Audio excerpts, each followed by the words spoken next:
চাওক ইতিমধ্যে আমাৰ ভাৰতীয় জনতা পাৰ্টিৰ চিৰাং জিলা আৰু বিভিন্ন জিলাতো যোগদান কাৰ্যসূচী ইতিমধ্যে অব্যাহত আছে। আমাৰ প্ৰতিটো দিনতে 100, 200, 300 প্ৰতিটো আমাৰ MCLA সমষ্টিত আমাৰ যোগদান কাৰ্যসূচী চলি আছে। আজিও আমাৰ মানাস মণ্ডলৰ এটা যোগদান কাৰ্যসূচী আছিলে। প্ৰায় 100ৰো অধিক লোক আমাৰ ভাৰতীয় জনতা পাৰ্টি বিভিন্ন ৰাজনৈতিক দলৰ পৰা আহি যোগদান কৰিছে। মই ভাবোঁ যে এই যোগদানে আমাৰ ভাৰতীয় জনতা পাৰ্টিৰ যি ভেটি আৰু বেছি শক্তিশালী কৰি আছে।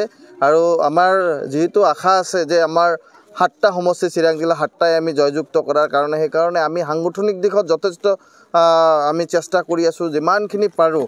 বিশেষকৈ আমি আমাৰ বিভিন্ন জাতি জনগোষ্ঠীৰ লগত বড়ো সম্প্ৰদায়ৰ মানুহখিনি ভাৰতীয় জনতা পাৰ্টিক আমি আকৰ্ষিত দেখা পাইছে যে বেছি আকৰ্ষিত হৈছে। তেনে ক্ষেত্ৰত মই ভাবোঁ যে যিহেতু BTR আৰু BTR অঞ্চলত বড়ো মানুহ যেতিয়ালৈকে আমাৰ বিভিন্ন দল সংগঠনে BJP লৈ নাহে তেতিয়ালৈকে শক্তিশালী নহ'ব। কিন্তু এতিয়া আমি দেখিছোঁ যে আটাইতকৈ বেছি যোগদান যদি কৰি আছে আমাৰ বড়ো ভাইসকলে, বড়ো ভাই ভণ্টিসকলে কৰি আছে। সেইকাৰণে আমি ভাবোঁ যে এতিয়া আমাক ৰখোৱা কোনো দল সংগঠন বা কোনো ৰাজনৈতিক দল নাই যে ভাৰতীয় জনতা পাৰ্টিক ৰখাব পাৰে। কাৰণ BTR বুলি ক'লে বড়ো ভাইসকলক আমি প্ৰাধান্য বেছি দিওঁ। আৰু বড়ো ভাইসকলে ইতিমধ্যেই আমাৰ দলক আমাৰ দলৰ যি নীতি আদৰ্শ, সেই নীতি আদৰ্শ বুজি পাইছে আৰু সেই নীতি আদৰ্শ আগত ৰাখি বড়ো ভাইসকলে আজি জইন কৰিছে। আজি 100% বড়ো এৰিয়াত আৰু বড়ো ভাইসকলে জইন কৰিছে। মই ভাবোঁ যে এতিয়া আৰু আমাক ভাৰতীয় জনতা পাৰ্টি কোনো ৰাজনৈতিক দলে প্ৰতিহত কৰিব নোৱাৰিব। আমি আগুৱাই যাম, আমাৰ কাম আমি কৰি যাম। ধন্যবাদ। নিশ্চয়কৈ সেই কথাটোৱে তেওঁলোকে উপলব্ধি কৰিছে। বিভিন্ন চৰকাৰ আহিছে আৰু গৈছে, যদি যিমানখিনি বড়ো জাতিৰ কাৰণে কৰিছে সেয়া কৰিছে BJPয়ে।